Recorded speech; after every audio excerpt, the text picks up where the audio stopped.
T20 ప్రపంచ కప్నకు ముందు జరిగిన సన్నాహక పోర్లో టీమిండియా మేనేజ్మెంట్ వ్యూహాత్మక మార్పుతో అందరినీ ఆశ్చర్యపరిచింది. నవీ ముంబైలో దక్షిణాఫ్రికాతో జరిగిన వార్మప్ మ్యాచ్లో టాస్ గెలిచిన సారథి సూర్యకుమార్ యాదవ్ బ్యాటింగ్ ఎంచుకోగా ఓపెనింగ్ జోడీ విషయంలో ఊహించని నిర్ణయం తీసుకున్నాడు.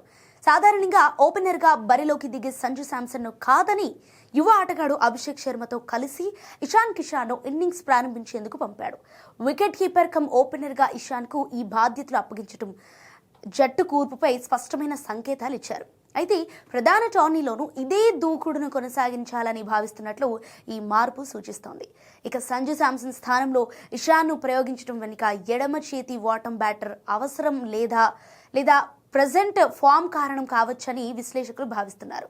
ఈ ఆకస్మిక నిర్ణయం ప్రపంచ కప్ తుది జట్టుపై ఆసక్తిని పెంచడమే కాకుండా ప్రత్యర్థి జట్ల అంచనాలను కూడా తలకిందులు చేసేలా ఉంది.